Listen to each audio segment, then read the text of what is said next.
Tonight we explore one of the most unsettling discoveries ever pulled from the sands of ancient Egypt. A man, buried not with honor, but with shame, his face twisted in terror. His mouth left wide open, screaming for over 3,000 years. To the ancient Egyptians, this was more than a corpse. It was a soul in torment, a being prisoned away from peace, feared even in death. If you enjoy long, immersive journeys into forgotten mysteries, feel free to subscribe. It means the world, and helps us bring you more stories to fall asleep to. Now close your eyes. And let's uncover why the ancient Egyptians feared the screaming mummy. There is a silence that belongs only to the desert. It is a quiet so profound, so heavy with the weight of millennia, that it feels less like an absence of sound and more like a presence. It is the silence of forgotten gods and buried kings, of stories turned to dust and secrets held fast by the earth. For thousands of years, this silence guarded the greatest treasure trove of Egyptian royalty ever known. It held its breath, waiting. Our story begins on the west bank of the Nile, opposite the city of Thebes, what we now call Luxor. This is the land of the dead, a vast, sprawling city of tombs, where the veil between the world of the living and the realm of the gods was thought to be at its thinnest. For centuries, the pharaohs of the New Kingdom carved their eternal homes into these limestone hills, hoping to rest undisturbed for all eternity. But eternity is a long time, and the silence of the desert is a fragile thing. In 1871, the silence was broken. It wasn't broken by the careful whisk of an archaeologist's brush, but by the quiet footsteps of a local man named Ahmed Abd el-Rashal. He and his brother, while searching for a lost goat in the forbidding cliffs of Deir el-Bahari, a stone's throw from the famous temple of Queen Hatshepsut, stumbled upon something extraordinary. A deep, hidden shaft, cut vertically into the rock, its entrance deliberately concealed with stones and sand. They knew, with the instinct of men whose families had lived on this land for generations, that this was no ordinary tomb. The location was too remote, the entrance too cleverly hidden. This was a secret, and in the Valley of the Kings, secrets meant treasure. For 10 years, the Rashal family guarded their secret. They treated the hidden shaft as their own private inheritance, carefully lowering themselves into the darkness to retrieve priceless artifacts. A papyrus here, a golden scarab there, a Shabti figurines, small, precious whispers from the past that they sold quietly on the burgeoning antiquities market. These whispers, however, began to grow louder. Egyptologists in Cairo and Europe started noticing a sudden influx of royal artifacts of the highest quality, all seeming to originate from the same, unknown source. The authorities grew suspicious. The net began to close. By 1881, the pressure was too great. One of the brothers confessed, and the secret that had been kept for a decade was finally revealed. The head of the Egyptian Antiquities Service, a brilliant German Egyptologist named Emil Bruch, was brought to the site. He was a man of science and order, but nothing could have prepared him for what he was about to find. Imagine the descent, the abrasive touch of the rope, the suffocating heat, the smell of dry, ancient air that has not been breathed by a living soul for 3,000 years. The shaft plunged 40 feet straight down, into the belly of the earth, before opening into a long, narrow corridor. Bruch lit his lamp, the flame flickering as if nervous in the sacred dark. And then he saw them. It was not a tomb. It was a cache, a hiding place. Piled one upon the other, in a state of hurried disarray, lay the bodies of the greatest pharaohs in Egyptian history. Here was Amenhotep I. There Thutmose III, the Napoleon of ancient Egypt. And there, in a colossal sarcophagus, lay the legendary Ramesses the Great himself. It was as if a pantheon of gods had been unceremoniously bundled into an attic. The priests of the 21st dynasty, fearing the rampant looting of the royal tombs, had gathered the bodies of their most revered ancestors and hidden them here, in this unmarked shaft, hoping to protect them forever. Bruch was overcome.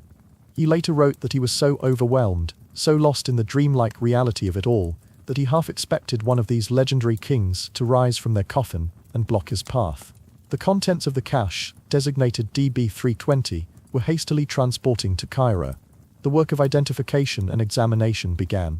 One by one, the pharaohs were unwrapped from their linen bandages, their faces revealed to the modern world for the first time in 3 millennia. The process was one of reverence and scientific curiosity. But among the serene, regal faces of Egypt's most powerful rulers, there was one that defied all expectation, one that did not belong. It was found in a plain, undecorated coffin. The mummy inside was catalogued simply as Unknown Man E. As the final layers of linen were carefully peeled away, The scientists and officials were met not with the peaceful, idealized visage of a blessed ancestor, but with a face locked in an eternal moment of pure, unadulterated terror. His head is thrown back, the muscles in his neck still visibly strained. His jaw is slack, his mouth agape in a wide, silent scream that seems to echo across the centuries. The skin of his face is a roadmap of agony, creased and contorted by a final, horrifying experience. The wrappings themselves were unusual, hastily applied. And most disturbingly, the body was bound in a sheepskin, an element considered ritually impure by the ancient Egyptians, a material that would defile the deceased and bar their entry into the afterlife. To the modern eye, it is a scientific curiosity, a puzzle to be solved with forensics and CT scans. But to comprehend the true horror this object represented, we must peel back the layers of our own understanding of death. We must step out of the museum and into the mind of an ancient Egyptian. For them, this was not a man. This was a nightmare made manifest, a symbol of the ultimate spiritual catastrophe.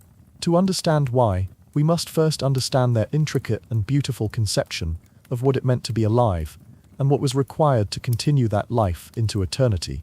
For the ancient Egyptians, a human being was not a simple entity of body and soul. They were a composite being, a complex tapestry woven from multiple spiritual and physical threads. At the center of this was the physical body, the cart. This was the anchor, the vessel that had to be preserved at all costs, for without it the other, more ethereal components would have no home to return to. This belief was the very bedrock of mummification. The body was not merely a shell to be discarded, but an essential piece of spiritual hardware for the eternal journey. Tethered to this body was the ka, one of the most vital concepts in Egyptian belief. Often translated as the life force or spiritual double, the ka was a person's essence, their divine spark, born with them and remaining as their guide and double in the afterlife. After death, the ka needed to return to the body to receive nourishment. This is why tombs were filled with offerings of food and drink, both real and depicted in art. The ka would absorb the spiritual essence of these offerings, sustaining itself for eternity. If the body was destroyed, the ka would be left to wander, starving and homeless, a fate of unimaginable horror. Then there was the ba, another crucial component of the soul. The ba was the aspect of a person's individuality and personality, everything that made them unique. It was depicted as a human-headed bird, capable of leaving the tomb and traveling between the world of the living and the underworld. The ba could fly out into the sunshine, revisit favorite places, and interact with the living, but every night it had to return to the safety of the cart, the mummified body.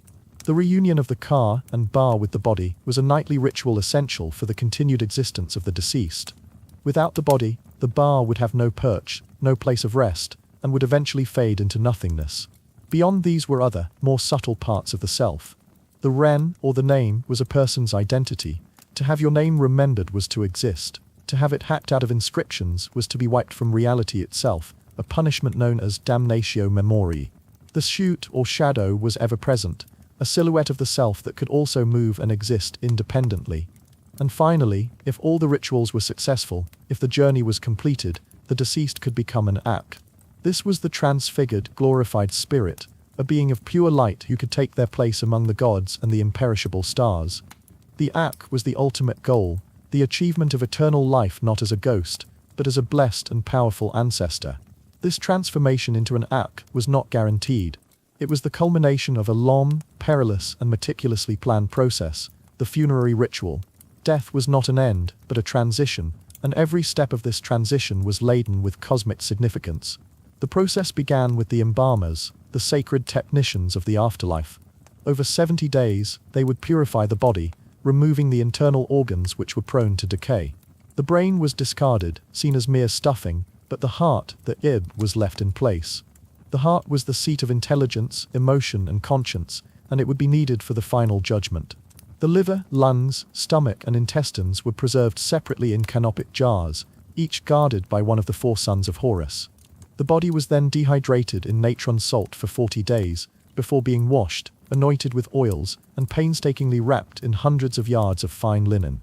Between the layers of these wrappings, priests would place magical amulets, each with a specific protective function, while reciting spells and incantations. The most important of these rituals was the opening of the mouth ceremony. Performed on the mummy or a statue of the deceased just before it was placed in the tomb, this rite was a piece of powerful sympathetic magic. Using a special adze, the high priest would touch the mouth, eyes, nose, and ears of the mummy, symbolically restoring its senses. This act magically reanimated the body, allowing the deceased to speak, to see, to breathe, and to eat and drink in the afterlife. It was the moment the cart was transformed from an inert vessel into a functioning eternal home for the ka and ba. Once sealed in the tomb, surrounded by all the worldly goods they might need, the soul's true journey began. Guided by the spells of the Book of the Dead, the deceased had to navigate the treacherous landscape of the underworld, the duat. This realm was filled with fiery lakes, demonic gatekeepers, and terrifying serpents like Apep, the embodiment of chaos. The spells were a divine roadmap, providing the passwords to appease the gatekeepers and the magic to overcome the demons. The final trial was the weighing of the heart. In the Hall of Two Truths, the deceased would stand before the god Osiris and 42 divine judges. Here, they would recite the negative confession, declaring their innocence of a long list of sins. Then the god Anubis would place the deceased's heart on one side of a great scale. On the other side was the feather of Maat, the goddess of truth, justice, and cosmic order. If the heart was heavy with sin, it would outweigh the feather. The scale would tip, and the heart would be thrown to the floor to be devoured by Ammit, a terrifying crocodile-headed goddess known as the Devourer of the Dead. This was the ultimate annihilation. To be eaten by Ammit was to die a second time, to be erased from existence forever. But if the heart was light and pure, balancing perfectly with the feather, the deceased would be declared true of voice. They would be welcomed by Osiris into the field of reeds, a heavenly paradise where they would live for all eternity as a blessed act. Now, with this understanding, look again at the face of unknown man. Look at the silent scream, the contorted limbs, the ritually impure sheepskin. To an ancient Egyptian, this was not just a body. It was evidence of a complete and utter failure of this entire sacred process. The scream itself was the most terrifying symbol. The serene, closed-mouthed expression of a proper mummy was a sign that the opening of the mouth ceremony had been successful, that the deceased was at peace and ready for their journey. This open-mouthed agony suggested the opposite. A soul trapped in its final horrifying moment, unable to speak the sacred spells, unable to receive nourishment, its senses sealed not by peace but by pain. This was the face of a bad death, a concept the Egyptians deeply feared. A death that was violent, or sudden, or improper, could damage the soul and prevent its transformation. This individual was not on the path to becoming a blessed Ak. He was destined to become a Mut, a restless and malevolent ghost. The Egyptians believed that such spirits, denied their place in the afterlife, were trapped between worlds. They were angry, vengeful, and dangerous. They could bring misfortune, sickness, and even death to the living. They were a tear in the fabric of Maat, a pocket of chaos in a world built on order. The screaming face, therefore, was a warning. It was a potent symbol of a cursed and dishonored soul, an entity that had been violently denied its eternal peace. It was a supernatural biohazard, an object of profound terror, not just for what it was, but for what it could do. The fear inspired by this mummy was not simply a reaction to its grotesque appearance. It was a deep, cultural and spiritual fear, rooted in the most fundamental beliefs about life, death, and the fragile order of the cosmos. This was not the face of a man who had died. To the ancient Egyptians, this was the face of damnation itself. Let us now return to that face. Let us look closer, not with the detached curiosity of a scientist, but with an attempt to understand the visceral power it holds. It is a portrait of a single moment, a final frame of existence that has been frozen for 3,000 years. The first thing one notices is the position of the head itself, thrown back at an unnatural angle, exposing the throat in a gesture of ultimate vulnerability. The great sternocleidomastoid muscles of the neck, even in their desiccated state, stand out like taut cables, a testament to a violent, titanic contraction that seized the body. This is not the gentle repose of sleep, or the peaceful surrender to death. It is the posture of a man fighting against an unseen force, or perhaps recoiling from a sight of unimaginable horror. The entire body seems to be arched in a final, desperate protest against its fate, an anatomical echo of a soul in torment. The skin on the forehead is pulled tight, stretched over the bone like a drumhead and etched with deep, horizontal creases of anguish. These are not the gentle lines of age, but the harsh furrows of profound, active distress. Below them, the eyes tell their own story of terror. They are squeezed shut with such immense force that the surrounding tissue is a fine, frantic web of lines. This is not a peaceful closure, not the gentle lowering of the lids at the end of a long day. It is a violent, instinctual act of rejection. In a culture that revered the eye as a symbol of perception, protection, and divine awareness, the sacred Wadjet eye of Horus that sees all and guards against evil, this frantic closure is a powerful statement. It is the body's last, desperate attempt to block out a reality it can no longer endure. It is a refusal of sight, a turning away from the path to the afterlife. What final vision could provoke such a powerful denial? Was it the gleam of a traitor's blade, the face of an executioner, or was it something more metaphysical, a terrifying glimpse into a void where the promise of the field of reeds was being violently snatched away? We can only speculate, but the evidence of a profound visual shock is written indelibly on his face. And then, there is the mouth. It is the epicenter of the horror, the dark focal point from which the entire expression radiates. It is a cavernous, silent void. The jaw is not merely open, it appears dislocated, unhinged by the sheer, explosive force of the cry it was trying to produce. The lips, which should have been sealed by the embalmers with ritualistic care, are peeled back from the teeth in a ghastly rictus. They are stretched thin and brittle, a grotesque parody of a smile that reveals the gums and the full set of teeth. It is the anatomy of a scream laid bare for all to see. For the Egyptians, the mouth was the portal for Neph, the breath of life, and for Hekau, the magical utterances of power. This open mouth is a failure of both. It is a mouth that could not hold its life breath, and one that cannot speak the sacred words. This open mouth is a black hole in the fabric of funerary tradition. It is a portal from which no sound can now escape, yet we can almost feel the vibration of the shriek that was trapped within it at the moment of death. It is the ultimate expression of agony, of helplessness, of a soul crying out into an eternity that will not answer. To fully grasp the chilling aberration of this face, we must place it in its proper context. We must contrast it with the established ideal of death in ancient Egypt. Consider the faces of the other great pharaohs found in that very same cache. Look upon the face of Seti I, considered by many to be the most finely preserved of all royal mummies. His features are the embodiment of regal tranquility. His brow is smooth, his eyes are gently closed, and his lips are set in a subtle, almost imperceptible smile of serene knowing. He is the image of a god at rest. Or look at his son, Rameses the Great. Despite his advanced age at death, his face is one of nobility and calm authority. His high-bridged nose and strong jaw project power even in death. These faces were not accidents of preservation. They were the intended result of the embalmer's sacred art. The goal of mummification was not simply to preserve the body, but to transfigure it, to create an idealized, godlike vessel for the soul. The embalmers were artists and priests, and their canvas was the human form. They would use resin-soaked plugs to fill out sunken cheeks, carefully position the limbs, and most importantly, compose the features into an expression of divine peace. They would insert artificial eyes made of stone or painted linen to give the illusion of a watchful, aware presence. This serene visage was a theological statement. It was a visual confirmation that the deceased had successfully navigated the trials of the underworld and had been declared true of voice. It was a symbol of their transformation into a blessed Ak. The peaceful face was, in essence, a magical engine, a guarantee of eternal contentment. It assured the returning Ka and Ba that this was a safe and sanctified home.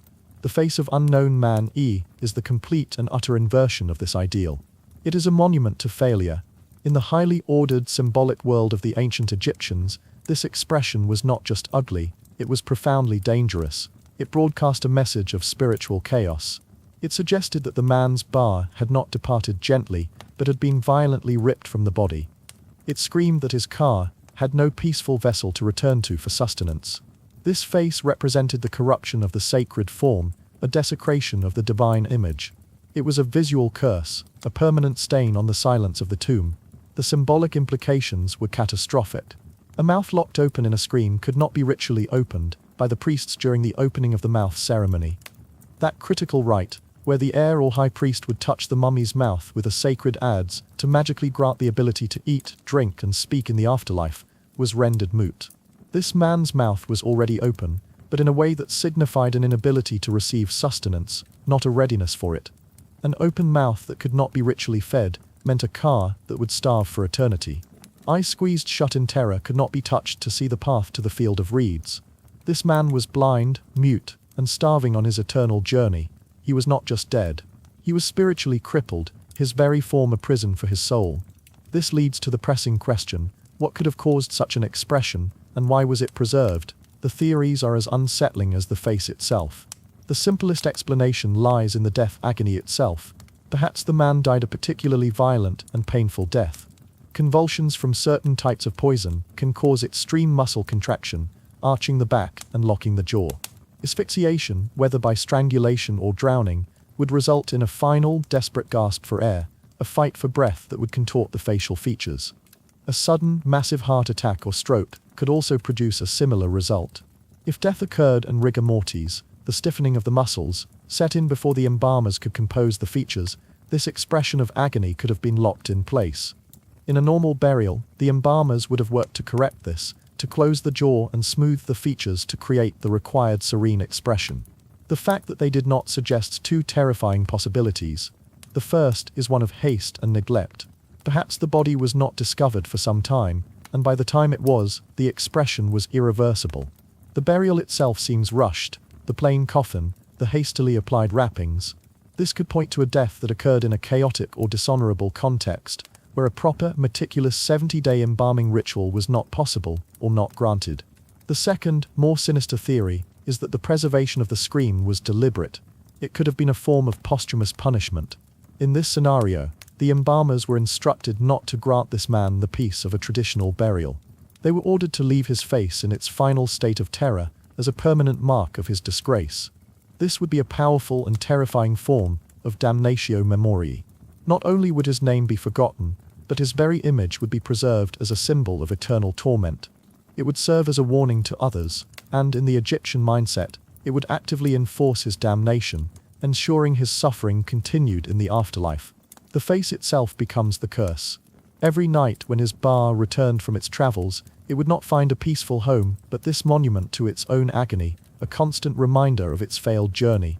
It is a chilling thought that the sacred art of embalming could be weaponized, its life-giving rituals inverted to create an instrument of eternal torture. This screaming face, therefore, is more than just a medical anomaly. It is a profound cultural and religious artifact. It is the embodiment of everything the ancient Egyptians feared about death. It is the face of chaos, the portrait of a lost soul, and a chilling symbol of the fragile boundary between the sacred peace of the afterlife and the eternal terror of the void.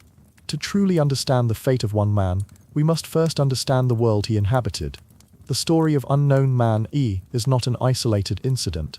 It is a dark footnote in one of the most glorious chapters of human history, the New Kingdom of Egypt. This was an age of unprecedented power, wealth, and religious fervor, a time when the civilization of the pharaohs reached its zenith. The context of this golden age is not merely a backdrop. It is the very stage upon which our mystery unfolds, for it was this society that perfected the art of death, transforming it from a biological endpoint into the most important and elaborate undertaking of a person's life. The fear and reverence the Egyptians held for the afterlife were born from a confidence and stability that permeated their world. The New Kingdom, spanning from roughly 1550 to 1070 BC, rose from the ashes of division and foreign rule. For a century, northern Egypt had been dominated by the Hyksos, a people of Western Asiatic origin who had seized control of the Nile Delta. The native Egyptian pharaohs, ruling from Thebes in the south, saw this as a profound humiliation, a disruption of Ma'at, the divine principle of order and truth. The wars to expel the Hyksos were long and bitter, but they forged a new kind of Egypt. The nation that emerged was not the isolationist, inward-looking kingdom of the past. It was militaristic, expansionist, and fiercely nationalistic. The pharaohs of the 18th dynasty, the founders of the New Kingdom, were warrior kings. They pushed Egypt's borders further than ever before, south into Nubia and northeast into the Levant, creating a vast empire that stretched from the Euphrates River to the fourth cataract of the Nile. This new empire brought unimaginable wealth. From Nubia came a seemingly endless supply of gold, the very flesh of the gods. From the conquered city-states of Syria and Palestine came tribute in the form of silver, copper, timber, and exotic goods. This colossal income funded a building program the likes of which the world had never seen. The modest temples of old were replaced by the sprawling, awe-inspiring complexes of Karnak and Luxor, vast stone forests of columns and pylons dedicated to the state god, Amun-Ra. And across the river, in the desolate, sun-scorched valley soon to be known as the Valley of the Kings, these pharaohs began to commission their secret, rock-cut tombs, designed to protect their bodies and their treasures for all time. The pharaoh himself was the center of this universe. He was the Nesut-Biti, the king of Upper and Lower Egypt, But he was far more than a mere monarch. He was the living incarnation of the god Horus, the divine intermediary between humanity and the pantheon of gods. His health and success were inextricably linked to the prosperity of the nation and the stability of the cosmos. He was the high priest of every temple, the commander of the armies, and the ultimate source of law. The pharaoh's successful journey into the afterlife was therefore not just a personal matter of salvation, it was a cosmic necessity. By transforming into a blessed Ak, and joining the sun god Ra in his daily journey across the sky, the deceased king ensured that the sun would continue to rise, that the Nile would flood, and that Ma'at would prevail over the forces of chaos. The preservation of the king's body was, in a very real sense, a matter of national security.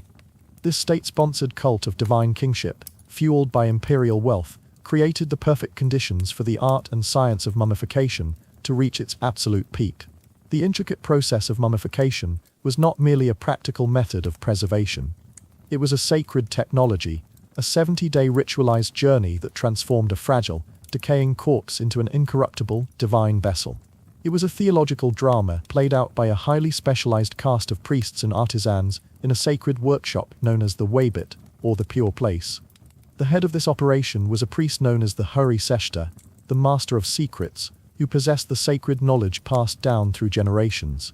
He often wore a jackal mask, impersonating the god Anubis, the divine embalmer who had first mummified the god Osiris. Under him were various specialists, the Huri Tep, who supervised the wrapping, and the Wetu, the cutters and washers who performed the more visceral tasks. The process began as soon as the body was brought to the Waybit. The first and most delicate task was the removal of the brain. The Egyptians considered the heart to be the seat of intelligence and consciousness. The brain was seen as little more than cranial stuffing, and its rapid decay posed a significant threat to the preservation of the head. The embalmers would take a long, bronze hook, its end heated and twisted into a spiral, and carefully insert it through the nostril, breaking through the thin ethmoid bone into the cranial cavity. Then with painstaking care, they would whisk and liquefy the brain tissue, allowing it to drain out through the nose.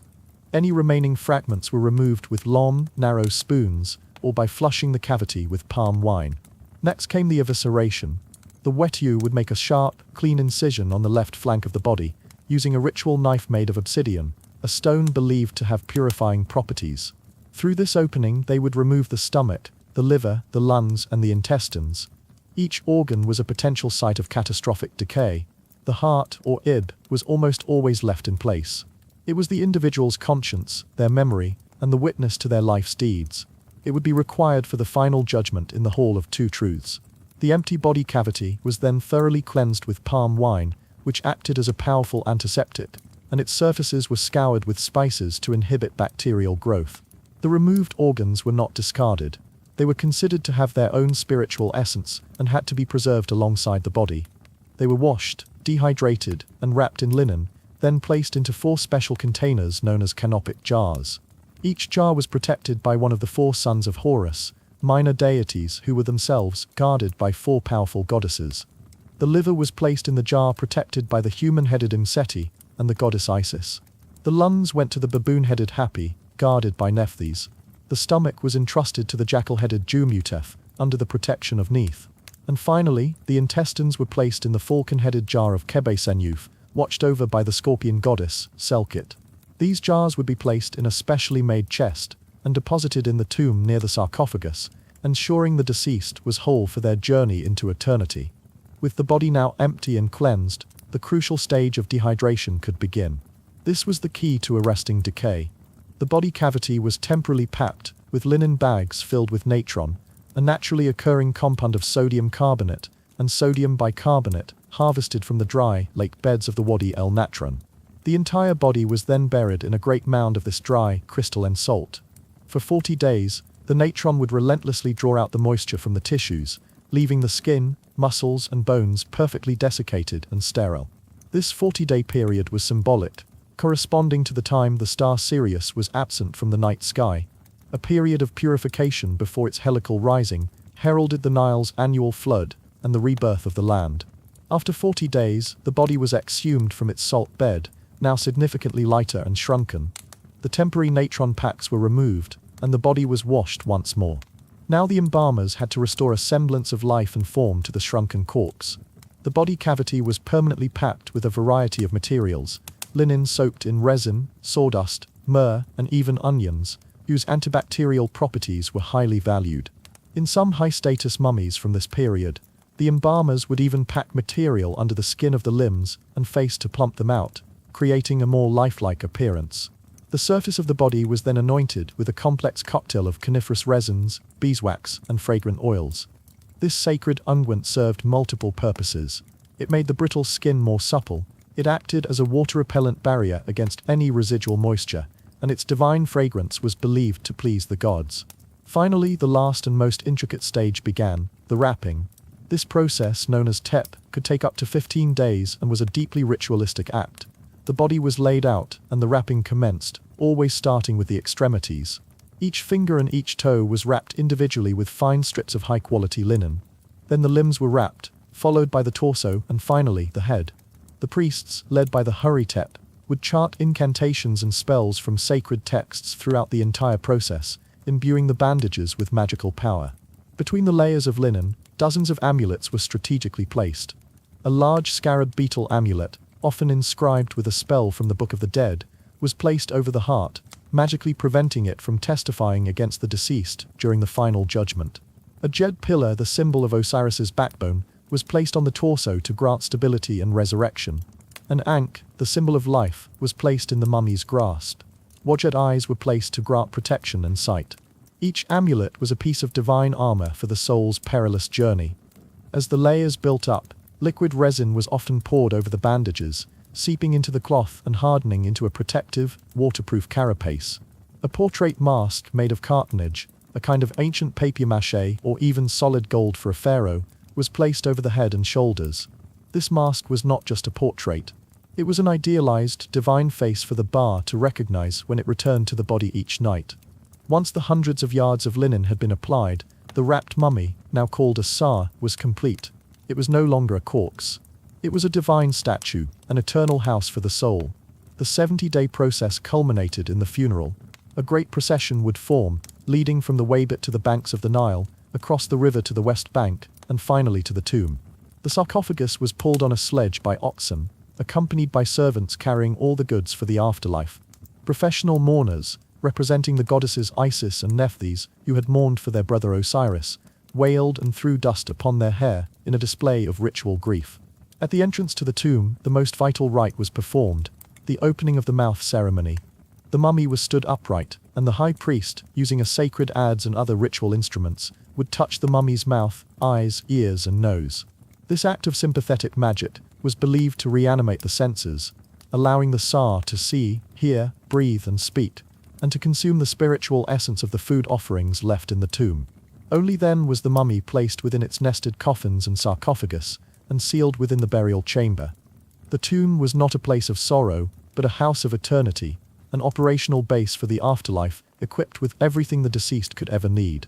This entire system, from the imperial wealth that funded it to the intricate theology that guided it, and the sacred technology that executed it, was designed to achieve one goal: a seamless, successful, and peaceful transition into a blessed eternity. It was a system built on order, ritual, and a profound belief in the triumph of life over death. Any deviation from this perfect process was a catastrophe. A body left unburied, a ritual performed incorrectly, a tomb desecrated, these were not simple misfortunes. They were acts of cosmic vandalism that could unravel a soul's eternity, leaving it trapped, tormented, and vengeful. It is within this context of perfection and piety that the existence of a screaming, dishonored mummy becomes so profoundly terrifying. It represents the deliberate and violent inversion of everything this great civilization held sacred. The screaming face of unknown man E is a question frozen in time. For over a century after its discovery, it remained one of Egyptology's most profound and disturbing enigmas. The mummy was clearly a man of high status. His body was carefully, if unusually, preserved, and he was found within a royal cache, surrounded by the greatest pharaohs of the New Kingdom. Yet he was nameless, his coffin unmarked, his burial a study in calculated dishonor. Who was this man? What crime could he have committed to warrant such a fate, to be granted the eternal preservation of the body, but denied the peace and identity that came with it? The answer, many scholars now believe, lies not in the golden age of the 18th dynasty, but in the turbulent twilight of the New Kingdom, during the reign of the last great warrior pharaoh, Ramesses III. It is a story of international conflict, economic decline, and ultimately a shocking betrayal that struck at the very heart of the royal family, the harem conspiracy. To understand the conspiracy, we must first understand the world of Ramesses III, who ruled during the 20th dynasty, from roughly 1186 to 1155 BC. He ascended to the throne of a nation that was a shadow of its former imperial self. The vast wealth that had poured in during the age of Thutmose III and Ramesses the Great had begun to dry up. The empire was shrinking, its grip on its foreign territories weakening. More pressingly, Egypt faced an existential threat from a mysterious confederation of migrating invaders known to history as the Sea Peoples. In great waves, these displaced tribes swept down from the Aegean and the Mediterranean, laying waste to the great empires of the Hittites and the Mycenaeans. Egypt was their final target. Ramesses III met this threat with the full force of his military.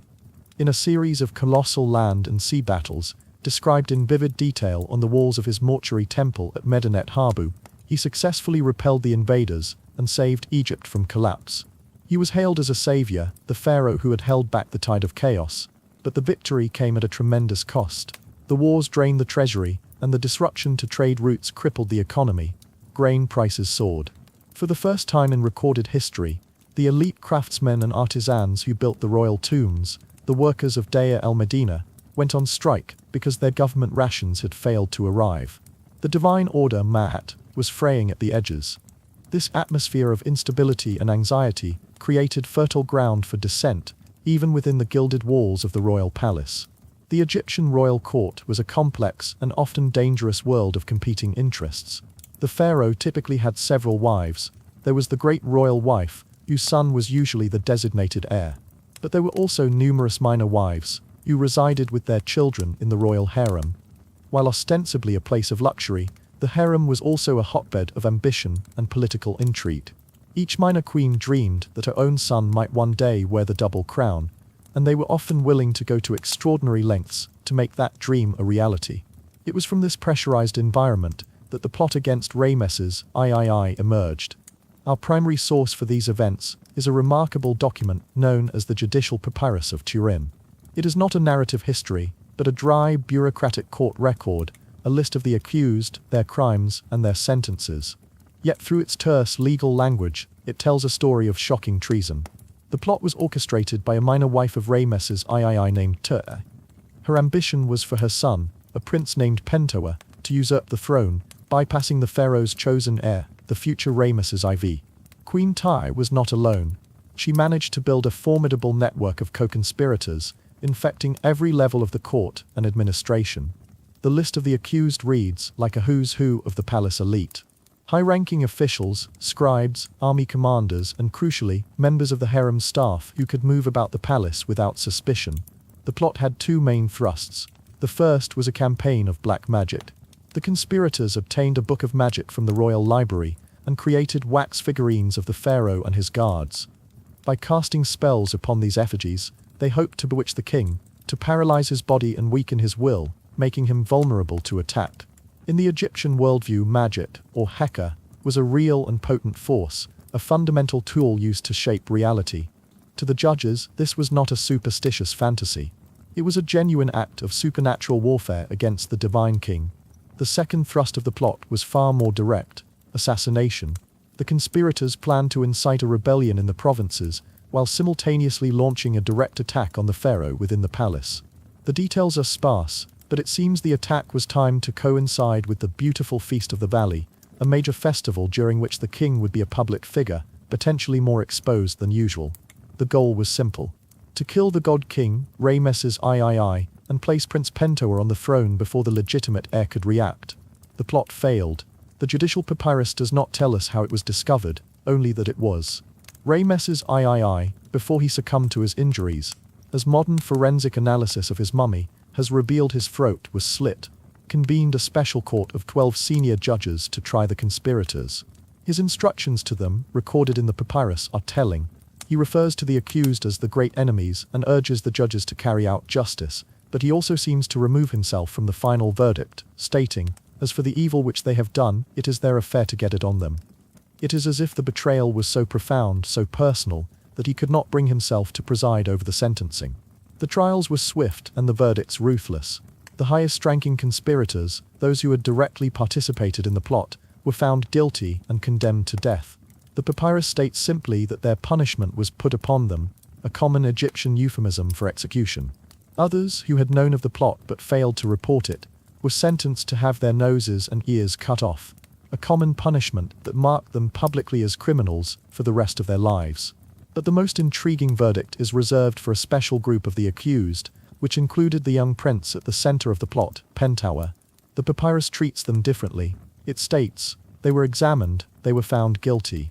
They were left in their place, they took their own lives. This was not a simple execution. This was a sentence of forced suicide. For a prince of the blood, a son of the divine pharaoh, to be executed by a common hand would have been an unthinkable defilement. By allowing or forcing him to take his own life, a sliver of decorum was maintained. He was spared the indignity of a public execution, but his fate was sealed. And it is here that we return to the screaming mummy, unknown man E. For decades the connection was merely a tantalizing theory, but as scientific analysis has advanced, the evidence has become overwhelmingly compelling.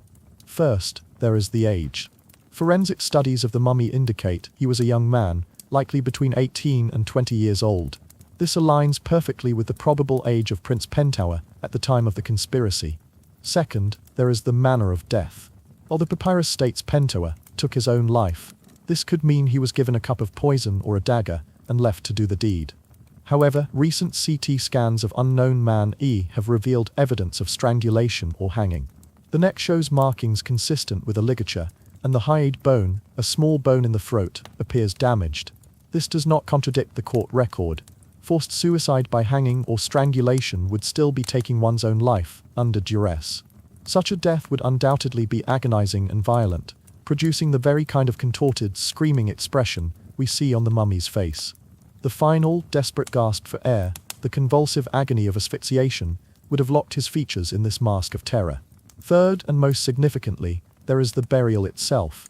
The treatment of Pentuer's body would have been a matter of extreme religious and political importance. As a traitor who had committed the ultimate sin of patricide against a god, he could not be granted a traditional royal burial. He had forfeited his right to a glorious afterlife. His name, Ren, would have been expunged from all records, which is why the coffin is anonymous. He would be denied the elaborate funerary goods, the nested coffins, and the decorated tomb that were the birthright of a prince. This aligns with the plain, undecorated coffin in which unknown man E was found. The most damning evidence is the sheepskin. To the ancient Egyptians, sheep were considered ritually unclean.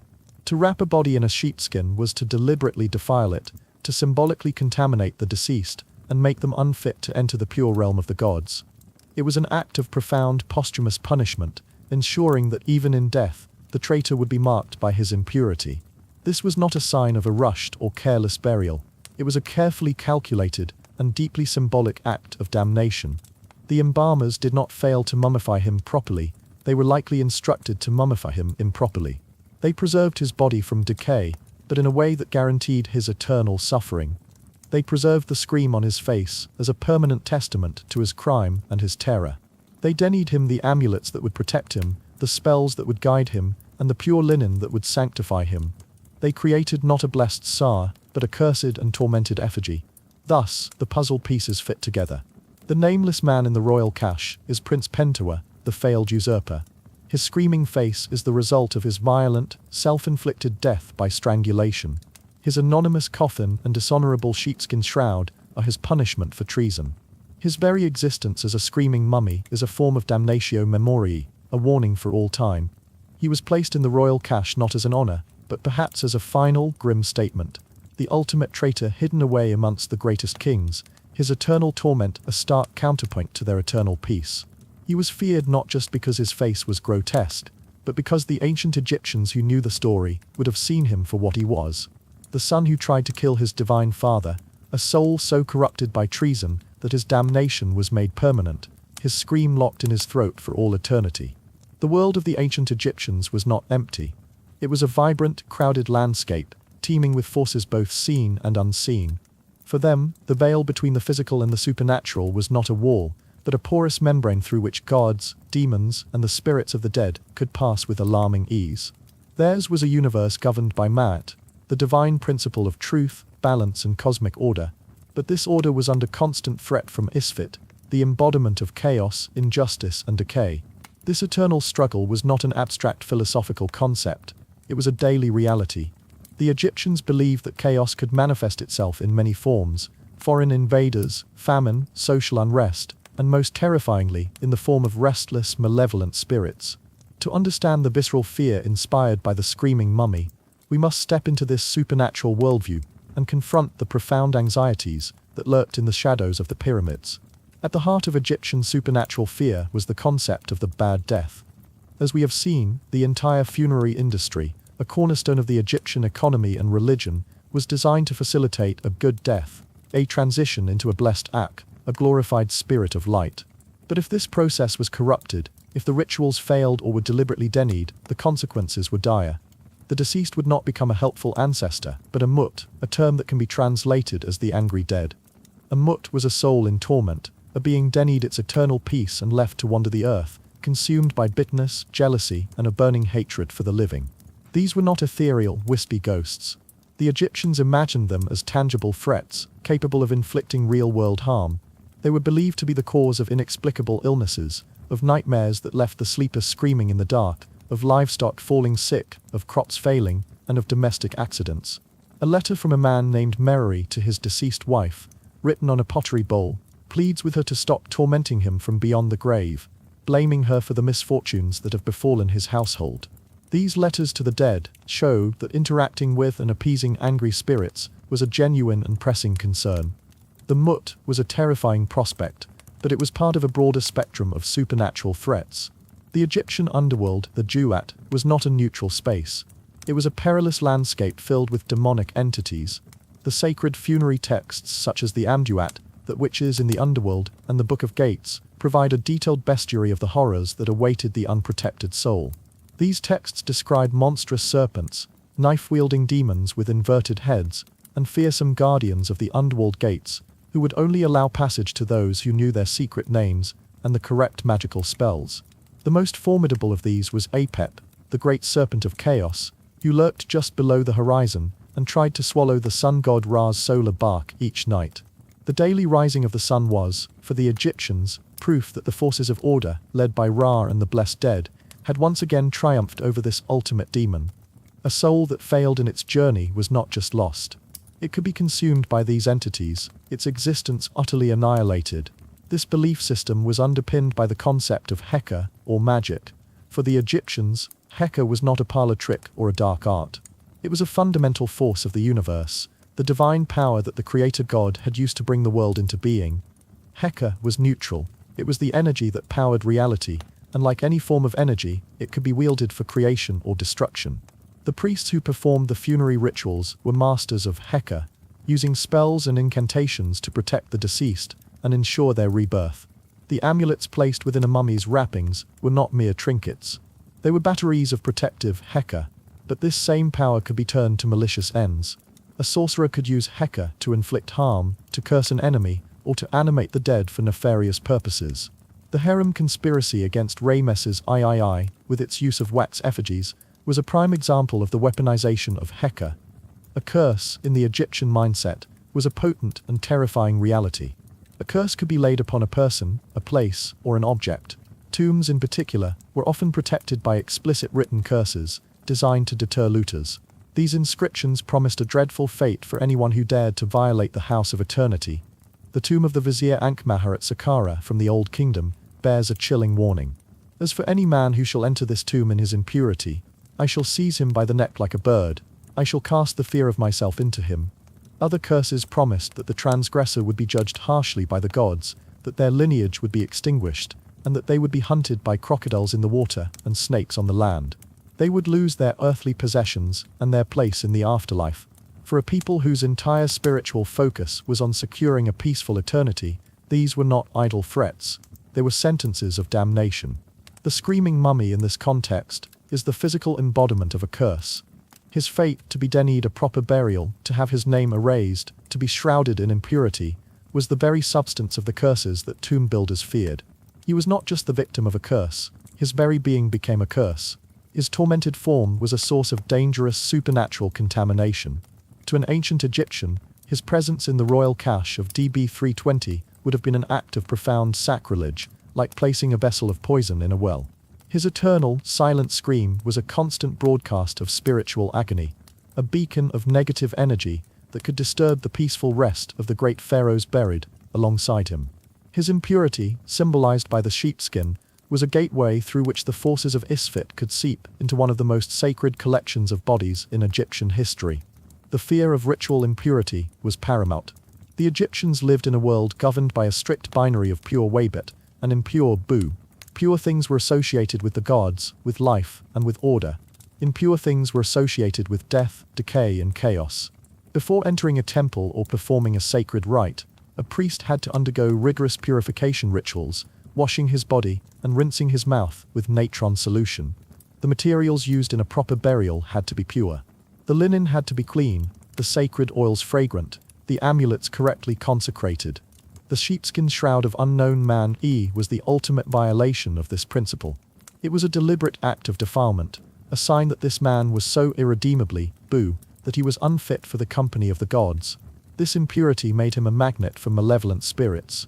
It was believed that demons and angry ghosts were drawn to impure places and people. By wrapping him in sheepskin, his punishers were not just dishonoring him, they were effectively painting a target on his soul, inviting the horrors of the underworld to claim him. To counter these pervasive supernatural threats, the Egyptians developed a sophisticated arsenal of protective rituals and objects. Funerary rites were, at their core, a series of defensive magical acts. The opening of the mouth ceremony gave the deceased the power to speak the spells that would ward off demons. The food offerings sustained the ka, keeping it strong enough to resist malevolent forces. The tomb itself was a fortress. Its architecture was often designed to confuse intruders, both living and supernatural, with false doors and hidden chambers. The walls were covered from floor to ceiling with texts and images that formed a powerful protective barrier. The pyramid texts of the Old Kingdom, the coffin texts of the Middle Kingdom, and the Book of the Dead of the New Kingdom were all, in essence, guidebooks and magical armories for the deceased. They provided maps of the underworld, passwords for its gates, and spells to transform the soul into powerful forms to overcome any obstacle. Spell 17 of the Book of the Dead, for example, allows the deceased to transform into a golden falcon, soaring above the dangers of the duet. Amulets were the personal armor of the dead.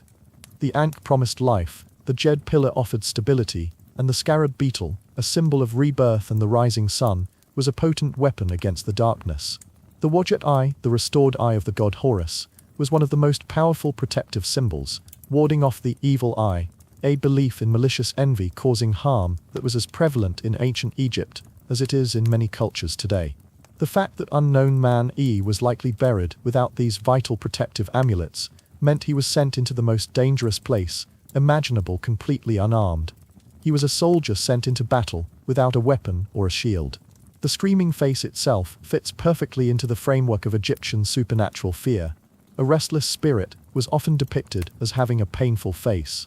The open mouth was particularly terrifying, as it was believed to be an avenue through which a demon could enter and possess a body. Furthermore, the scream signified a failure to accept one's fate, a rejection of the judgment of the gods. A soul that could not find peace, that was still raging against its death, was a soul that could not move on. It was trapped, and its rage and terror would inevitably spill over into the world of the living. Therefore, the fear of the screaming mummy was not a simple, primitive reaction to a grotesque object. It was a complex and deeply informed cultural response. When an ancient Egyptian looked upon that face, they would not have just seen a dead man, they would have seen a confluence of all their deepest anxieties.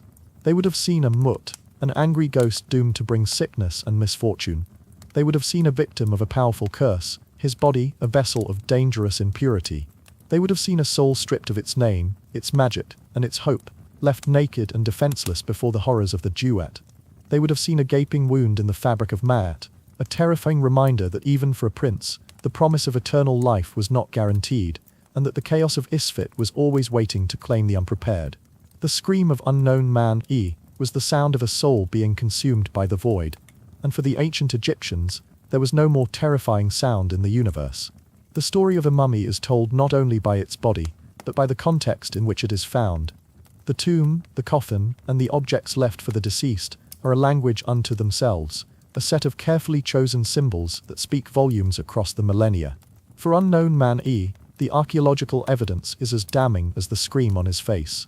The very place where he was laid to rest, the manner of his interment, and the company he was forced to keep, all contribute to a narrative of calculated dishonor. To decipher this story, we must return to that rocky cliffside at Deir el-Bahari, and the remarkable discovery of the tomb, now designated DB320, the Deir el-Bahari Royal Cache. The location itself is the first clue. This was not a grand, purpose-built tomb in the Valley of the Kings. There was no majestic entrance, no long, decorated corridor descending into the earth, no series of antechambers leading to a grand burial hall. DB320 was, in essence, a hole in the ground. It was an old, previously used tomb, likely belonging to an 18th dynasty family that had been commandeered for a new and desperate purpose. Its entrance was a simple vertical shaft cut into the rock, deliberately hidden away in a secluded bay of the cliffs, far from the more conspicuous royal burial grounds. This secrecy was its primary asset. It was chosen not for its grandeur, but for its obscurity. This was not a place intended for grand funeral processions and eternal visitations by priests. This was a hiding place, a secret vault intended to be sealed and forgotten. When Emile Brugsch was lowered into that shaft in 1881, he did not find the pristine, ordered world of a typical pharaonic burial. He found chaos. The long corridor and the final burial chamber were crammed with a jumble of coffins, sarcophagi, and funerary equipment. The greatest rulers of the New Kingdom, Seti I, Amenhotep I, Thutmose III, and the legendary Ramesses the Great himself, were not resting in solitary splendor. They were stacked like firewood, some coffins leaning precariously against others, their gilded surfaces covered in the dust of ages. Canopic chests, shabti boxes, and other precious items were piled in corners. It was a scene of hurried, desperate activity, not solemn, ritualistic care. This scene of disarray was the result of a state-sanctioned rescue mission undertaken during the 21st dynasty, around 1000 BC. By this time, the authority of the pharaohs had weakened, and the country was in economic turmoil. The sanctity of the Valley of the Kings had been violated. Organized gangs of tomb robbers, often with the collusion of corrupt local officials, were systematically plundering the royal tombs, stripping them of their gold and treasures. For the pious priests of Thebes, this was a national crisis of spiritual proportions. The desecration of a pharaoh's body threatened the cosmic order. To protect the legacy and the souls of their divine ancestors, they made a drastic decision. Under the cover of darkness, they entered the violated tombs of the Valley of the Kings, one by one. They gathered up the royal mummies, sometimes placing them in new, simpler coffins if their original ones were too damaged or cumbersome. They collected what funerary equipment they could salvage, and transporting the bodies of these once mighty kings to this secret, unmarked shaft. The dockets and inscriptions on the mummies' wrappings record these movements, with priests noting when they rewrapped a body or moved it from one hiding place to another. DB320 was the final, desperate repository for the saviors of Egypt's royal dead. It is within this context of sacred rescue and pious reburial that the presence of unknown man E becomes so jarring. Every other mummy in that cache, even those in a state of disrepair, was an object of reverence. They were kings, queens, and high priests, the very foundations of the new kingdom. They were there to be saved. Unknown man E, however, was clearly not. His coffin is the most immediate and telling piece of evidence. While pharaohs like Ramesses II lay within massive, intricately decorated sarcophagi, unknown man E was found in a simple, rectangular box made of plain cedar wood. It was completely devoid of any inscription, painting, or carving. In a culture where the name, the Ren, was a vital component of the soul, and where funerary texts were magical armor, an anonymous coffin was a sentence of oblivion. It denied the bar a way to recognize its home. It denied the deceased an identity for eternity. It effectively rendered him a non-person. The coffin's very plainness, when compared to the splendor surrounding it, is a loud and deliberate statement of his unworthiness. Further examination of the burial reveals more anomalies. The mummification itself, while effective in its preservation, was highly irregular. As we have noted, the body was wrapped in a sheepskin. No other royal or high-status mummy has ever been found with such a shroud. Goatskins were sometimes used in earlier periods, but sheepskin was considered profoundly impure. This was not a substitute for linen in a time of scarcity. The priests had access to vast quantities of linen, which they used to rewrap the other pharaohs. The choice of sheepskin was intentional. It was a ritualistic defilement, a permanent mark of the man's, his impure state. It was a way of branding him, ensuring that even if his identity was lost, his disgrace was not. The wrappings beneath the sheepskin tell a similar story of haste and dishonor. A typical royal mummy was wrapped with hundreds of yards of the finest linen, applied in a complex herringbone pattern that was both beautiful and structurally sound. The wrappings of unknown man E were coarse, few in number, and applied haphazardly. The resin that was normally used to seal the bandages and create a hard, protective shell was used sparingly, if at all. This was not the work of the master embalmers of the Waybit. This was a burial done quickly, cheaply, and without the reverence and care afforded to even the most minor noble. Perhaps the most significant archaeological evidence is what is missing. A standard elite burial of the New Kingdom would include a set of 4 canopic jars containing the deceased's preserved internal organs. These were essential for the body to be considered whole in the afterlife. Unknown man E had no canopic jars. His organs were either left inside the body to decay, or were removed and disposed of, an act of unimaginable desecration. This meant his body was eternally incomplete, crippling his chances of resurrection. He was also buried without a single Shakti figurine. These small statuettes were magical servants, intended to come to life in the field of reeds and perform any manual labor required of the deceased. A wealthy individual could be buried with 401 Shaktis, one for every day of the year, plus an overseer for each 10-day week. To be buried without even one meant that the deceased was condemned to an eternity of hard labor, should they even make it to the afterlife. The absence of amulets, of a funerary papyrus, of any tools, food offerings, or furniture, all point to the same conclusion. This man was being sent into the underworld utterly destitute and unprepared. He was stripped of his identity, his magical protection, his servants, and his very wholeness. The archaeological evidence, therefore, allows us to reconstruct the story of his burial. After his death, likely by forced suicide, Prince Pentoa's body was brought to the embalmers, but they were not given instructions to prepare him for a peaceful eternity. They were given orders to prepare him for damnation. They performed a basic mummification to prevent the body from decaying into a public health hazard, but they did so in a way that violated every sacred tenet of their craft. They left the scream of agony on his face. They denied him the purifying rituals. They wrapped him in impure skins and tossed him in a cheap, anonymous box. They deprived him of his organs and his magical servants. They did everything in their power to ensure his eternal suffering. The final question is why he was placed in the royal cache at all. Why hide this monument of disgrace among the revered bodies of Egypt's greatest kings? The answer may be a combination of practicality and potent symbolism. On a practical level, the priests of the 21st dynasty were clearing out the tombs of the West Bank. Pentoa's body, being of royal blood, would have been interred somewhere in the necropolis, and in their systematic clearance, they would have eventually stumbled upon it. They could not simply leave a royal mummy, however disgraced, to be found by looters. But on a symbolic level, his placement in DB 320 is a final, chilling statement. By placing him among the righteous kings, his dishonor is made all the more stark. His silent scream is a counterpoint to their serene repose. His plain box is an insult to their gilded sarcophagi. He serves as an eternal example of betrayal, a permanent warning hidden away in the heart of Egypt's royal heritage. The archaeologists who excavated DB 320 were not just discovering a collection of bodies. They were uncovering the final act of a 3,000-year-old political and religious drama, where the physical evidence of the tomb and its contents tells a story of justice, damnation, and fear. The story of unknown man E does not end with his discovery in the royal cache. In many ways, that is where his second life begins. Once unearthed from the quiet darkness of the Theban hills and exposed to the bright, inquisitive gaze of the modern world, he was transformed. He ceased to be merely the physical remains of a disgraced Egyptian prince and became something far more potent. An idea, an archetype, a powerful symbol that would embed itself deep within the cultural consciousness of the West.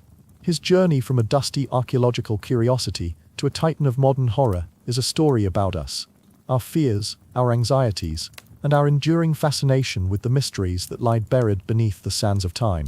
The legacy of the screaming mummy is not written on papyrus, but in the pages of Gothic novels, on the flickering silver screen, and in the landscape of our collective nightmares. To understand this transformation, we must first appreciate the era into which the mummy was reborn. The late 19th century was a period of immense contradiction and ferment. It was an age of science and reason, of industrial progress and imperial confidence. Yet beneath this rational surface, there was a deep undercurrent of anxiety and a profound fascination with the irrational, the spiritual, and the macabre. The Victorian and Edwardian eras were obsessed with death. Complex mourning rituals, spiritualism, seances, and ghost stories were not fringe interests, they were mainstream preoccupations. At the same time, the expansion of the British Empire brought the West into direct, often aggressive, contact with ancient civilizations. Egypt, in particular, held a special place in the European imagination.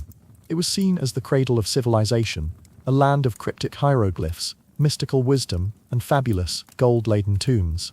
This potent combination of morbid curiosity and colonial enlightenment created the perfect conditions for the mummy to emerge as a new figure in the pantheon of Gothic horror. The practice of mummy unwrapping parties became a fashionable, if ghoulish, pastime for the social elite in London and Paris. An aristocrat would purchase a mummy from an antiquities dealer, invite guests to his parlor, and a surgeon or scholar would proceed to unroll the ancient bandages, revealing the preserved body within. This act, a shocking blend of scientific inquiry and drawing room entertainment, perfectly encapsulates the era's attitude. It was a demonstration of modern science's power over the ancient past, a way of dissecting and demystifying its secrets. Yet it was also a profound act of desecration, a violation of the sacred that carried with it a titillating sense of taboo. It is into this world that the news of the discovery of DB-320 and its most terrifying resident arrived. The serene faces of Rameses and Seti I were objects of scientific wonder, but the agonized visage of unknown man E was something else entirely. It was a ghost from the past that refused to be neatly catalogued. It seemed to confirm the darkest whispers about the ancient world, that it held not just treasure and wisdom, but also potent curses and undying horrors. The screaming face was a perfect vessel for the anxieties of the age. The fear of the unknown, the guilt of colonial plunder, and the terrifying possibility that some ancient powers were best left undisturbed. This nascent fear quickly found its voice in literature. While the idea of the reanimated dead was ancient, the specific trope of the malevolent, vengeful mummy is a distinctly modern invention, born in the 19th century. Early short stories began to explore the theme. The American author Louisa May Alcott, famous for Little Women, penned a chilling tale in 1869 called Lost in a Pyramid, or The Mummy's Curse, which explicitly linked the disturbance of a tomb with a supernatural revenge plot involving a ghostly ancient queen and cursed seeds. However, it was the British author Sir Arthur Conan Doyle, the creator of Sherlock Holmes, who truly codified the mummy as a figure of active horror. In his 1892 short story, Lot No. 249, a callous Oxford student acquires a mummy, and through ancient Egyptian texts, reanimates it as an unstoppable brutish slave to carry out attacks on his rivals. The story was a sensation. It took the mummy out of its dusty sarcophagus and set it loose in contemporary England, a shambling, terrifying embodiment of the ancient world's revenge on the modern. These literary creations, and many others that followed in the popular pulp magazines, gave form to a growing cultural anxiety. The screaming mummy, though not a direct character in these tales, provided the perfect real-world anchor for them. Its face was the ultimate, before picture for the curse narrative. It was the visual proof of the agony that fueled the mummy's rage. While other mummies were serene in death, their vengefulness in fiction could seem arbitrary. But the screaming mummy's motivation was etched upon his face for all to see. His was a spirit that had clearly been wronged, a soul that had every reason to be vengeful. He was the perfect poster child for the mummy's curse. The Irish author Bram Stoker, whose 1897 novel, Dracula, would define the vampire for all time, also turned his attention to Egypt. His 1903 novel, The Jewel of Seven Stars, is a complex and atmospheric tale of an archaeologist who attempts to resurrect the ancient Egyptian Queen Terra. The novel is steeped in Egyptian lore and explores themes of reincarnation, possession, and the dangerous consequences of meddling with the sacred rites of the dead. Stoker, like his contemporaries, tapped into the idea that the ancient Egyptian relationship with the soul was so powerful that it could defy death and project its will across centuries. If 19th century literature lit the fuse, it was a 20th century discovery that caused the mummy's curse to explode into a global phenomenon. In 1922, Howard Carter discovered the tomb of Tutankhamun. The find was an unprecedented media event, the first global archaeological sensation. The world was captivated by the staggering treasures emerging from the boy king's tomb. Then in 1923, Carter's financial backer, Lord Carnarvon, died suddenly in Cairo from an infected mosquito bite. The newspapers, led by the sensationalist press, immediately connected his death to a supposed curse on the tomb. The story was too good to resist. A series of other deaths, some plausible, some highly tenuous, of people associated with the excavation were added to the legend. The curse of the pharaohs was born. The public imagination, already primed by decades of Gothic fiction, now had a real-life narrative to latch onto. The mummy was no longer just a monster in a book, it was a real-world threat. Hollywood never won to miss a cultural moment, seized upon the idea. In 1932, Universal Pictures released The Mummy, starring the great horror actor Boris Karloff. This film would do for the mummy what Dracula had done for the vampire. It would create an indelible cinematic archetype. Karloff played Imhotep, an ancient high priest who was mummified alive for attempting to resurrect his forbidden love. Brought back to life in the modern day, he is a figure of quiet, intellectual menace. His ancient power and malevolence were hidden behind Karloff's sorrowful, expressive eyes. The film was a massive success, and cemented the key elements of the mummy mythos in popular culture. The forbidden love, the sacrilegious act, the live burial, the curse, and the reanimation in the modern world to seek revenge and reclaim what was lost. While Imhotep was a fictional character, his backstory of being punished for a terrible crime and buried in a state of torment owes a clear thematic debt to the real-life story of unknown man E. The screaming mummy is the real-world proof of concept for a character like Imhotep. The cinematic legacy continued for decades. Universal produced a series of sequels in the 1940s, where the mummy, now named Charis, became a more brutish, shambling creature, a mindless killing machine controlled by a high priest. In the late 1950s, the British studio Hammer Film Productions, famous for its lurid, full-color horror films, rebooted the franchise with Christopher Lee as the mummy, creating a more athletic and terrifyingly physical monster. But it was the 1999 blockbuster, The Mummy, starring Brendan Fraser and Rachel Weisz, that reintroduced the archetype to a new generation. This film, a rollicking action-adventure with strong horror elements, returned to the Imhotep character and the theme of a priest mummified alive as punishment for a forbidden love. It was a global smash hit, spawning sequels and spin-offs, and proving that the core elements of the mummy's curse narrative still held a powerful grip on the popular imagination. Beyond the specific genre of mummy films, the image and idea of the screaming mummy have seeped into the broader culture. It has become a visual shorthand for ancient horror. Its face represents a primal scream, an image of pure, unadulterated terror that is instantly recognizable and deeply unsettling. It speaks to fears that are more fundamental than any single monster. It is the fear of dying in pain. It is the fear of suffocation, of being buried alive. It is the fear of injustice, of being punished for a crime you feel was justified. It is the fear of oblivion, of having your name and your legacy erased. Unlike the serene golden mask of Tutankhamun, which represents an idealized, peaceful, and wealthy death that is unattainable for most, the screaming mummy represents a death that feels terrifyingly possible. It is a raw, unfiltered, and deeply human portrait of suffering. This is why its legacy endures. The screaming mummy is not just a historical artifact, it is a psychological one.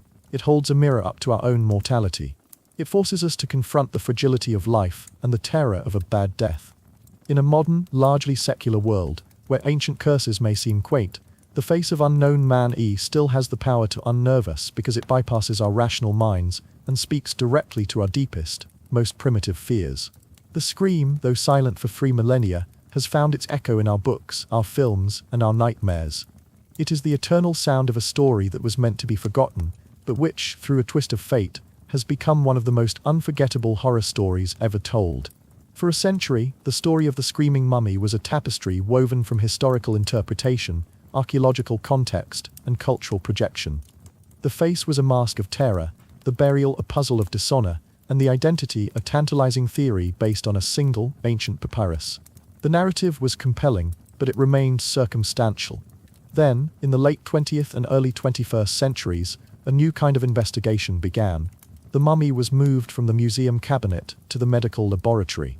The tools of the Egyptologist, the brush, the trowel, the discerning eye, were supplemented by the tools of the forensic scientist, the X-ray machine, the CT scanner, and the DNA sequencer. This was a new unwrapping, one that occurred on a molecular level. Science, in its relentless pursuit of empirical evidence, began to test the legend. The goal was to see if the whispers of history could stand up to the cold, hard light of modern analysis. The results would not dispel the horror of the mummy's story, but would instead ground it in undeniable, terrifying fact. The earliest scientific examinations of Egyptian mummies, conducted in the late 19th and early 20th centuries by pioneers like Sir Grafton Elliot Smith, were largely anatomical. They were extensions of the public unwrappings, albeit with more scientific rigor. These early anatomists could determine sex, estimate age based on bone fusion and dental wear, and identify gross pathologies like broken bones or severe arthritis. In the case of unknown man E, they confirmed he was a young adult male and noted the highly unusual preservation. However, their methods were inherently destructive. To learn more, they had to dissect, a process that further damaged the very artifacts they sought to understand. The true revolution in mummy studies began when science learned how to see without touching.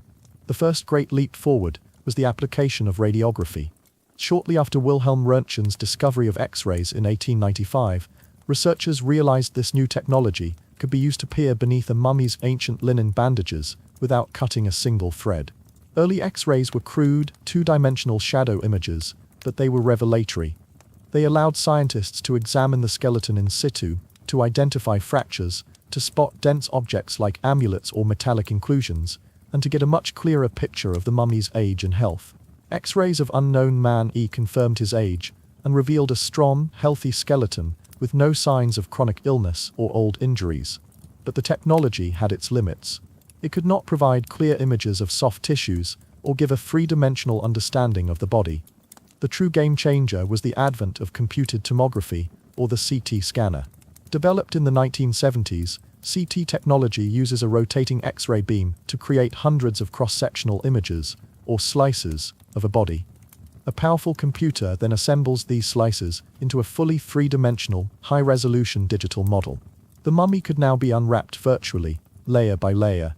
Researchers could fly through the body, examine organs, measure bone density, and analyze tissues with a precision that was previously unimaginable, all without causing any physical damage.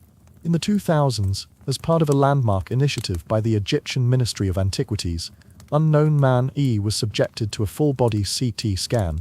The results were breathtaking, and they began to systematically confirm the darkest theories about his life and death. The scans provided a definitive age profile. The state of epiphyseal fusion, the process where the ends of long bones fuse to the shaft as a person stops growing, indicated he was a young man, no older than his early 20s. This fit the profile of Prince Pentower perfectly. The analysis of the head and neck was particularly revealing. The open-mouthed scream, long a subject of speculation, was shown not to be the result of post-mortem damage or jaw dislocation. The temporomandibular joints were intact. The expression was locked in place at the time of death, a true death mask of agony. More chillingly, the scans revealed a massive distension of the thorax and signs of trauma in the throat.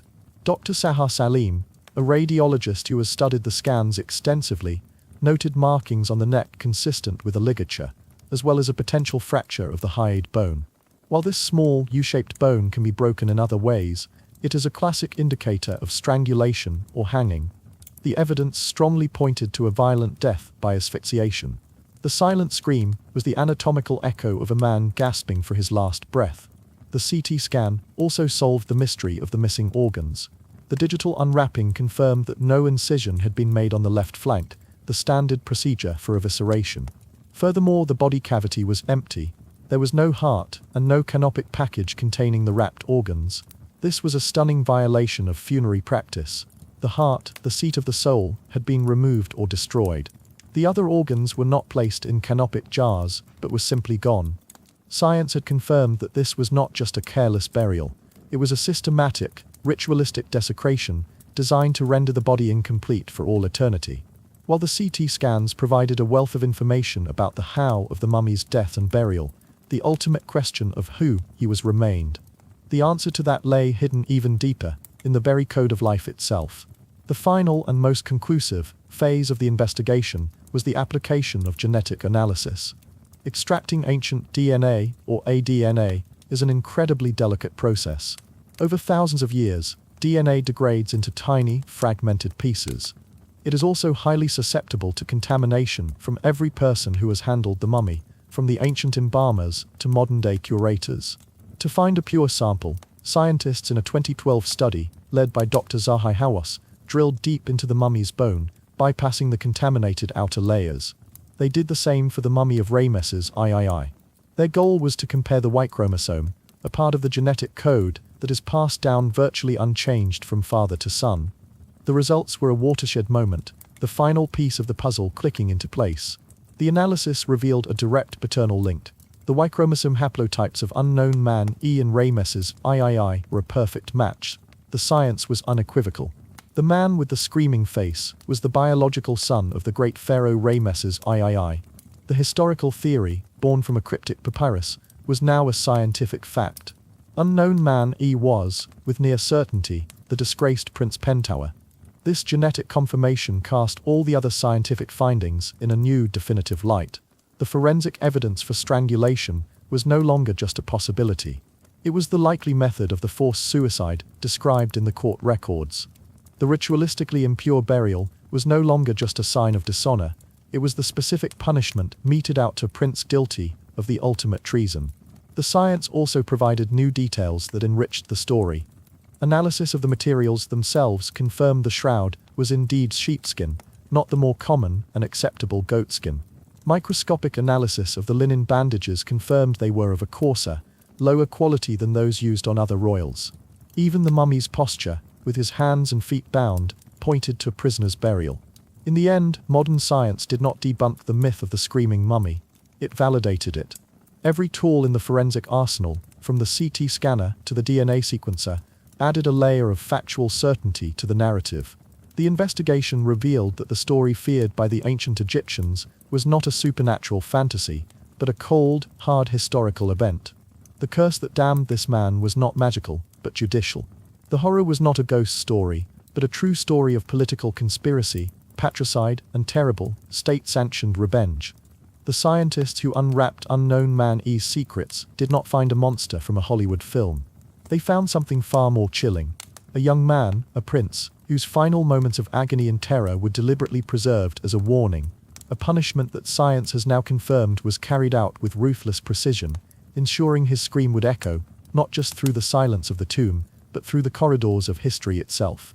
Why does this face, silent for 3,000 years, still have the power to haunt us? We have unraveled its history, identified its owner, and scientifically verified its fate. The mystery in many ways has been solved. And yet the horror remains. It persists because the story of the screaming mummy transcends its ancient Egyptian context. Its power does not reside solely in the historical facts of a palace conspiracy or the intricacies of funerary theology. Its true power lies in its ability to bypass our rational, modern minds and plug directly into the primal circuitry of human fear. The face of unknown man E is a key that unlocks a host of our deepest, most universal anxieties about life, death, and the terrifying space in between. To look upon him is to look into a mirror that reflects the very things we are programmed to fear the most. Human beings are creatures of survival, and our brains have evolved a sophisticated set of threat detection systems. At the core of this system are primal fears, the fear of pain, the fear of predation, the fear of contamination, and the ultimate fear of death. The screaming mummy is a perfect storm of these triggers. Its agonized expression is an undeniable portrait of extreme pain. Its story, one of betrayal and violent execution, speaks to our fear of predation by our fellow humans. Its ritually impure burial in a sheepskin shroud taps into our instinctual revulsion towards decay and contamination. And above all, it is a stark, unfiltered confrontation with mortality. This is not the idealized, peaceful death we hoped for. This is death in its most chaotic, violent, and undignified form. The horror is amplified by a psychological principle known as the uncanny valley. First proposed in the context of robotics and animation, the concept states that as an artificial object becomes more human-like, our emotional response to it becomes increasingly positive, until a point is reached where it is almost, but not quite, perfectly human. At this point, our positive feelings abruptly plummet into a valley of revulsion and fear. The object is close enough to a human to trigger our empathy, but its subtle wrongness, its lifeless eyes, its unnatural movements, signals to our brain that something is profoundly and dangerously amiss. A mummy, particularly one as well preserved as Unknown Man-E, sits deep within this uncanny valley. It is undeniably human. We recognize the face, the limbs, the form, but it is also undeniably not human. The desiccated skin, the sunken eyes, the brittle texture, it is a human being transformed into an object, a person turned into a thing. This cognitive dissonance is deeply unsettling. The screaming mummy pushes this effect to its extreme. It is not just an uncanny object. It is an uncanny object captured in a moment of extreme, relatable human emotion. It is a bridge between the living and the dead that we feel compelled to cross, yet every instinct tells us to recoil in horror. This sense of connection is not just metaphorical, it is neurological. Our brains are hardwired for social connection, and a key component of this is the mirror neuron system. When we observe another person performing an action or expressing an emotion, specific neurons in our brain fire, as if we were performing that action or feeling that emotion ourselves. It is the basis of empathy, allowing us to understand and share the feelings of others. When we look at the contorted face of the screaming mummy, our mirror neurons begin to fire. We see the furrowed brow, and a part of our brain simulates the feeling of distress. We see the mouth stretched open in a cry, and we subconsciously simulate the physical act of screaming. We are on a neurological level, forced to participate in his agony. We cannot remain detached observers. The mummy's face reaches across the millennia and makes its suffering our own. This forced empathy with an object of horror creates a profound psychological conflict, a feeling of being contaminated by an ancient pain. The scream itself is one of the most powerful and primitive communication signals in the human arsenal. It is a pre-linguistic, universal alarm bell.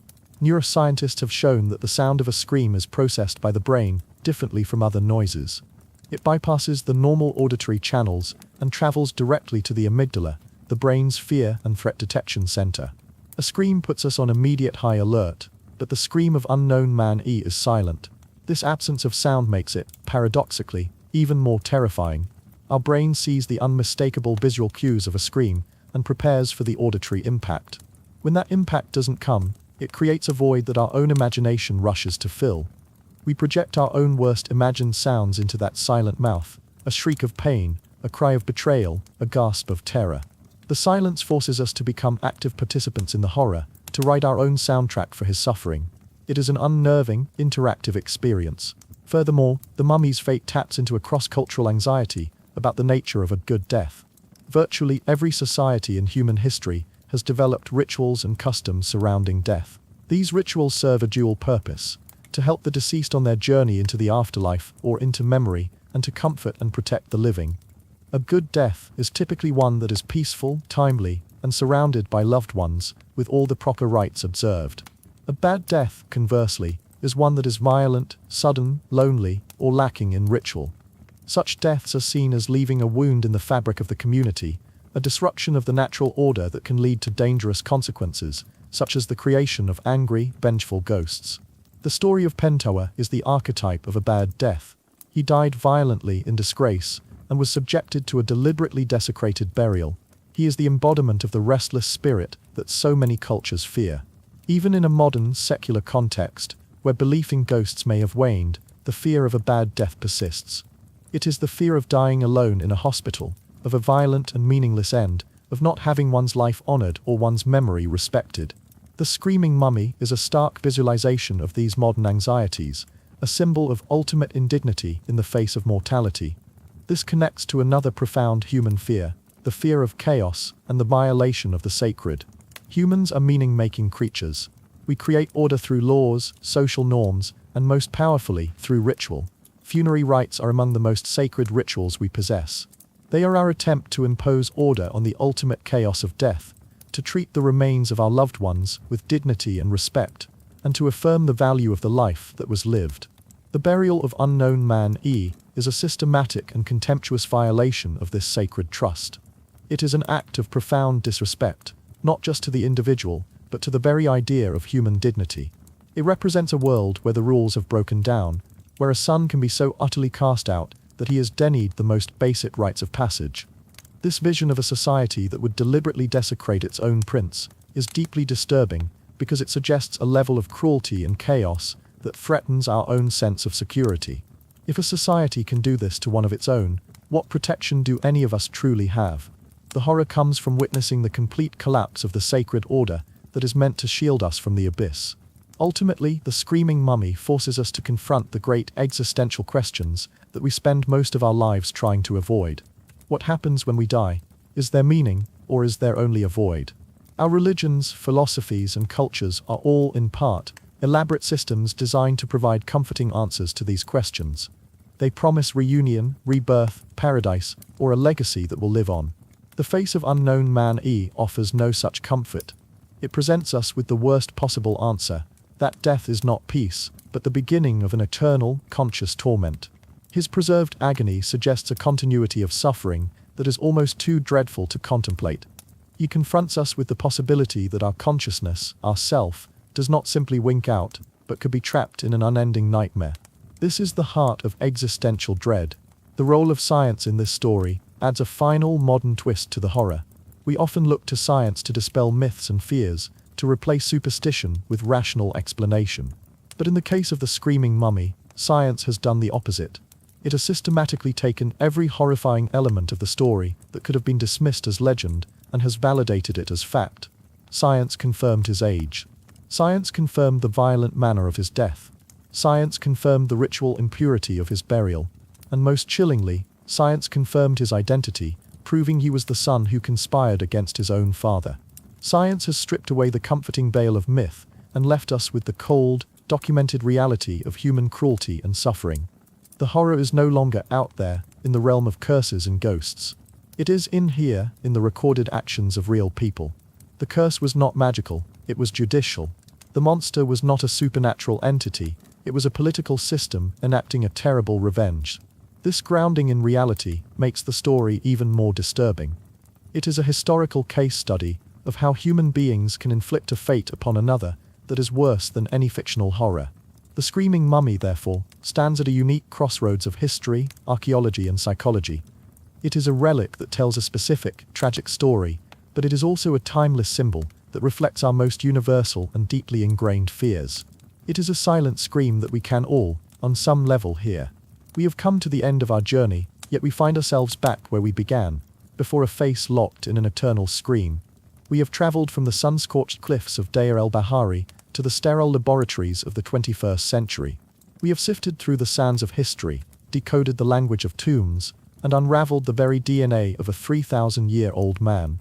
The great questions of who he was and how he died have been answered with a certainty that would have been unimaginable to the archaeologists who first laid eyes upon him. We know his name was Pentower. We know he was a prince, the son of the great Rameses III. We know he died by strangulation, a forced suicide for his role in a failed coup. We know his burial was a masterclass in calculated damnation. The mystery, it seems, is solved. But if that is true, why does the silence from that open mouth still feel so loud? Why does the horror not fade with the facts? It is because the final mystery of the Screaming Mummy is not about him. It is about us. His story has ended, but his power has just begun, for he has become a timeless vessel for our most profound and persistent fears about justice, oblivion, and the terrifying fragility of the human condition. To truly understand why this fear endures, we must first cast our minds back one last time to the spiritual landscape of ancient Egypt. For the people who punished Pentower, their actions were not merely a matter of political expediency. They were an act of cosmic maintenance. Their world was a precarious balance between Maat, the divine order, and Isfit, the endless chaos. A pharaoh was the living anchor of Maat. To conspire against the king was not just treason. It was an attempt to assassinate God's chosen representative on earth, an act that invited Isfit to flood into the world. The punishment for such a crime had to be absolute, extending beyond the fleeting moment of death and into the vast expanse of eternity. The fear of the Screaming Mummy, for an ancient Egyptian, was the fear of a job left unfinished. It was the fear that this vessel of profound chaos, this traitor who had embraced Isfit, might somehow contaminate the sacred order of the afterlife. Every detail of his burial was a deliberate and systematic inversion of the rites of passage that guaranteed a peaceful eternity. The anonymous coffin was designed to make him homeless, to ensure his soul, returning as a bird, would find no name to guide it to its perch. The ritually impure sheepskin was a quarantine measure, a way of branding his flesh with a permanent stain of boo or impurity that would make him repulsive to the gods and an outcast in the divine realm. The denial of canopic jars was an act of eternal dismemberment, ensuring he would never be whole again. The absence of amulets left him magically unarmed and defenseless against the demons of the duet. The denial of the opening of the mouth ceremony, symbolized by the scream locked on his face, rendered him mute, blind, and starving for all time. They did not just kill Prince Pentower. They weaponized their entire theology against him. They meticulously constructed a version of hell on earth and made his own body its eternal monument. The ancient fear, therefore, was of what he represented. A gaping wound in the cosmic order, a soul so corrupted that its very presence was a danger to the blessed dead, and by extension, to the living. But how does this highly specific, culturally bound fear translate across 3 millennia to a modern world that no longer worships Osiris or fears the serpent Apep? It is because the theological architecture may have crumbled, but the psychological foundations of that fear remain perfectly intact within our own minds. The ancient fear of a Mut, a restless, angry ghost, finds its modern echo in our psychological fear of unresolved trauma. We see in his face a portrait of suffering so extreme that it cannot be put to rest, a pain that continues to radiate long after the event that caused it. The Egyptian fear of ritual impurity maps directly onto our primal, instinctual revulsion towards contamination and decay.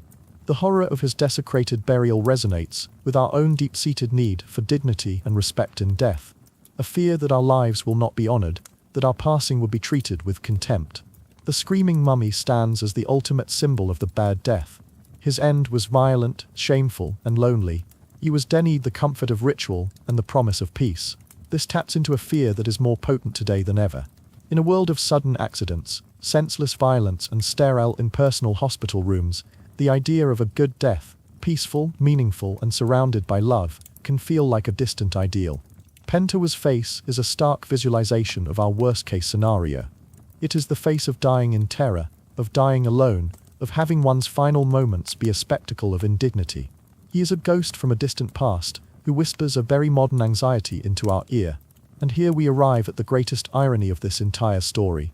The goal of Pentower's punishers was damnatio memoriae, the damnation of memory. They sought to erase him from the annals of history, to make him a nameless, forgotten failure.